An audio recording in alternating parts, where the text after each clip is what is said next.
اساتذہ اور طلباء کی ڈیمانڈ پر ہم نے اس کے 4 حصے بنائے ہیں۔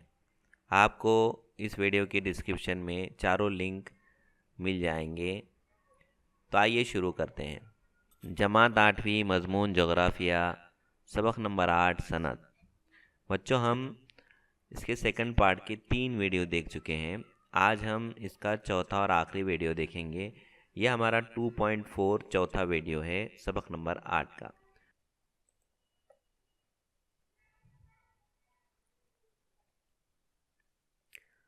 کیا آپ جانتے ہیں صنعت کاری اور ماحول؟ صنعتوں میں خام مال پر مختلف عمل کر کے ان سے پختہ مال بنایا جاتا ہے۔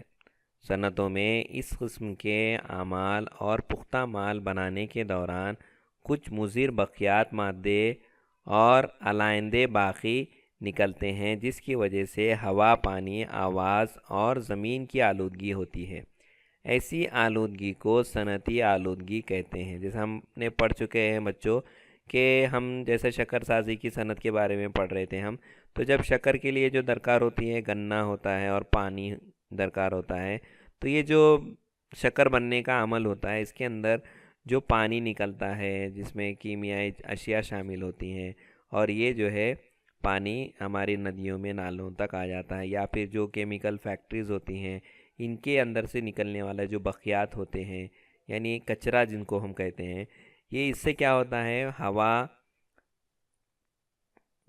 ہوا خراب ہوتی ہے، کاربن ڈائی آکسائڈ کا مقدار بڑھ جاتا ہے، اس کے ساتھ ساتھ آواز کی آلودگی بھی ہوتی ہے اور زمین کی بھی آلودگی ہونے لگتی ہے۔ تو اس کے لیے صنعت کاروں کو کچھ ماحول کے تعلق سے تدابیر کرنی چاہیے۔ صنعتی آلودگی کی وجہ سے پیدا ہونے والی ماحولیاتی آلودگی کے مسائل کے متعلق آج عالمی سطح پر بڑی سنجیدگی سے غور و فکر کیا جاتا ہے۔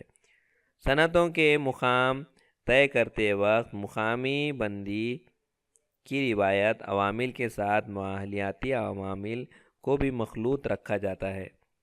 کارخانوں کے ذریعے ہونے والی آلودگی پر قابو رکھنے کے لیے کارخانوں کے انتظامیہ کو مضر باقیات اور لائندوں کا صحیح ڈھنگ سے ٹھکانے لگانے کا انتظام کرنا چاہیے۔ ایندھن کی بچت کرنے والی گاڑیاں اور آلات اپنانے چاہیے۔ آلودگی پر قابو، قدرتی وسائل کے تحفظ، ماحولیاتی انتظامی منصوبہ بندی وغیرہ کا خیال رکھنا ضروری ہے۔ بھارت میں صنعتی آلودگی کو روکنے کے لیے ریاستی اور قومی سطح پر کچھ قوانین اور اصول بنائے گئے ہیں۔ مثلاً پانی اور فضائی آلودگی کو قابو میں رکھنے کے لیے قانون، ماحولیات کا تحفظ اور بقاء و اصلاح کے قانون۔ بھارت حکومت کو آلودگی پر قابو رکھنے کا مرکزی محکمہ آلودگی کے متعلق کام کاج پر نظر رکھتا ہے۔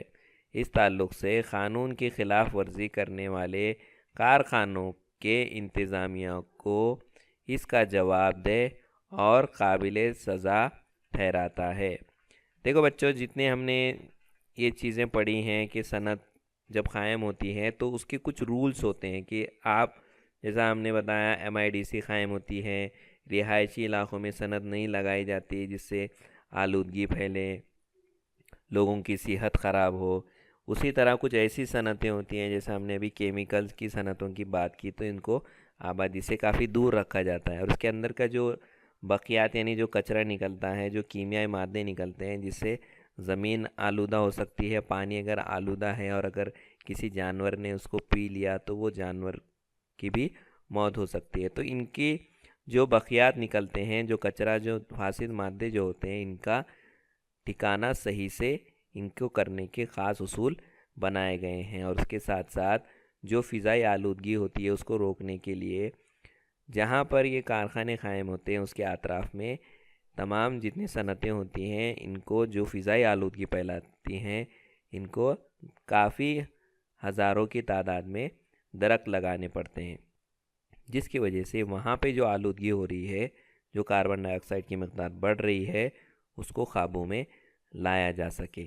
اور حکومت ہر وقت اس کے اوپر نظر رکھے ہوتی ہے، اور جو قانون کی خلاف ورزی کرتا ہے ان کارخانوں کے خلاف کارروائی بھی کی جاتی ہے۔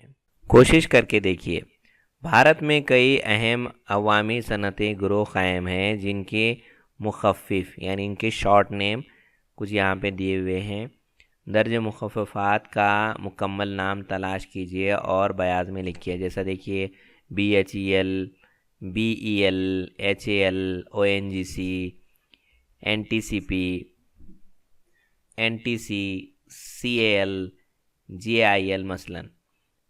جیسا ایک مثال کے طور پر یہاں پہ دیا ہے BHEL کے لیے بھارت ہیوی الیکٹریکلز لمیٹڈ۔ تو بچوں آپ کو یہ تلاش کرنا ہے، اپنے سرپرست استاد کی مدد سے اس کو تلاش کیجئے، انٹرنیٹ کا استعمال کیجئے۔ اس کے ساتھ ساتھ یہ بھی دیکھنا ہے، کوشش کر کے دیکھیے، اہم اطلاعاتی ٹیکنالوجی کے مراکز کو IT ہب کے نام سے جانا جاتا ہے۔ انٹرنیٹ کی مدد سے تلاش کیجئے کہ بھارت میں ایسے مراکز کن شہروں میں ترقی پائے ہیں، اور بھارت کے نقشے کے خاکے میں ان مرکز کے اشارے کے ذریعے نشاندہی کیجئے۔ IT ہب کو آپ کو تلاش کرنا ہے، یہ بھی معلومات آپ کو انٹرنیٹ پر مل جائیں گی۔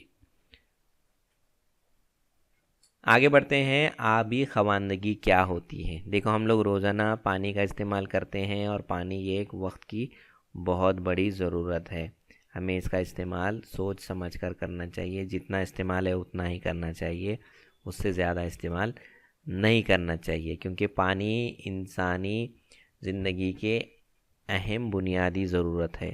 اور جس طرح سے آبادی بڑھتی جا رہی ہے، بدلتے قدرتی چکر کی وجہ سے بارش کے اندر بے قاعدگی ہو گئی ہے۔ ہم لوگ دیکھتے ہیں اکثر ہمارا موسم بدل جاتے ہیں، کبھی بارش ہو رہی ہے، کہیں جو ہے قحط پڑ گیا ہے، وہاں پر پانی کی قلت ہوتی ہے۔ ایسے مسائل ہمیشہ درپیش رہتے ہیں، آتے رہتے ہیں، اور ہمارا جو ملک ہے بھارت، اس میں مستقل فریب میں پانی کی قلت کا شدید مسئلہ ہمیشہ پیش آتا ہے۔ یہ بات ہم کو ذہن نشین رکھنی چاہیے۔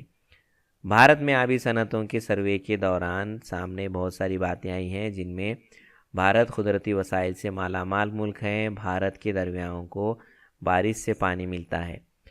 دستیاب پانی کو روک کر ان کا کفایت شائستہ استعمال کرنا نہایت ضروری ہے۔ چھوٹے چھوٹے پشتے، نہریں، کنویں تعمیر کرنا، کنووں میں پانی جمع کرنا، اس کے ساتھ ساتھ پانی کو زمین میں جذب کرنا، پانی کا دوبارہ استعمال کرنا، آبی آلودگی کو کم کرنا، صنعتوں سے نکلنے والا جو غلیظ پانی جس کو ہم کہتے ہیں، وہ اس کے اوپر عمل کر کے اس کو دوبارہ سے استعمال لانے کے لیے کچھ تدابیر کرنا ضروری ہے۔ اس کے ساتھ ساتھ ہم مناسب آبی منصوبے بندی کر سکتے ہیں۔ ہم اپنی ذات سے ضرورت کے تحت پانی کا استعمال کرتے ہوئے پانی کو ضائع نہ کریں، اور پانی کا کم سے کم استعمال کریں۔ جیسے اصولوں پر عمل کر کے پانی کی قلت کے مسائل پر قابو پا سکتے ہیں۔ آبی منصوبہ بندی کے متعلق عوام میں بیداری پیدا کرنا وقت کی اہم ضرورت ہے، تو اس کے اوپر آپ کو دھیان دینا ہے اور پانی کا کم سے کم استعمال کرنا ہے، بلا وجہ پانی کا اسراف نہیں کرنا چاہیے۔ آئیے دماغ پر زور دیں، یہاں چند سوالات دیے ہیں، ان کو سمجھتے ہیں بچوں۔ کون سی قسم کی صنعتیں دیہی علاقوں سے شہری علاقوں کی جانب لوگوں کے آنے کو روک سکتی ہے؟ دیکھیے، دیہات سے جو لوگ آتے ہیں شہروں کی طرف، وہ روزگار کی تلاش میں آتے ہیں، اس لیے بڑی اور بھاری جو صنعتیں ہوتی ہیں اگر یہ دیہاتوں میں قائم ہیں تو لوگ شہر کی طرف کم آئیں گے، اور شہر کی طرف آنے والے لوگوں کی تعداد رک سکتی ہے۔ دوسرا سوال ہے، یہ صنعتیں کہاں قائم کرنا ضروری ہے؟ تو ایسی جو بڑی اور بھاری صنعتیں ہیں ان کو دیہاتوں میں یعنی دیہی علاقوں میں قائم کرنا ضروری ہے۔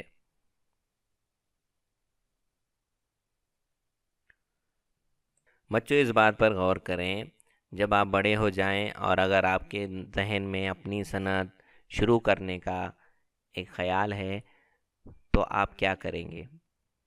صنعت کار بن جائیں تو ذیل میں سے کون کون سے کام کریں گے، اس کو اپنی بیاض میں لکھیے، اس کے بارے میں سوچیے۔ صرف نفع کمائیں گے، ایک صنعت سے دوسری یا اس کی تکمیلی صنعت قائم کریں گے، ٹیکس سے مستثنی منافع کی رقمات اور کچھ رقم سماجی کاموں کے لیے خرچ کریں گے، یا نئے کاروبار کی تشکیل کے لیے کوشش کریں گے؟ اس کے جواب آپ خود تلاش کیجئے اور اپنی بیاضوں میں لکھیے۔ تو بچوں، آج ہمارا یہ سبق صنعتیں یہیں ختم ہوتا ہے۔ چلتے چلتے ایک سوال کا جواب تلاش کیجئے، انٹرنیٹ پر جائیے اور آپ کے سامنے جو شکل نظر آ رہی ہے اس کو تلاش کیجئے۔ اوپر دی ہوئی علامت کس تعلق سے استعمال ہوتی ہے، اس اسکیم کا فائدہ کیا ہوگا اور اس اسکیم سے روزگار کا آپس میں کیا رشتہ ہے، اور ساتھ ساتھ بھارت کی 9 رتن صنعتیں کسے کہتے ہیں اور انہیں 9 رتن کا درجہ کس وجہ سے حاصل ہوا ہے، ان سوالات کے جواب تلاش کیجئے۔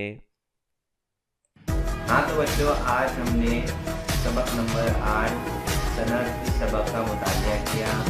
امید ہے آپ کو یہ سبق سمجھ میں آ گیا ہوگا۔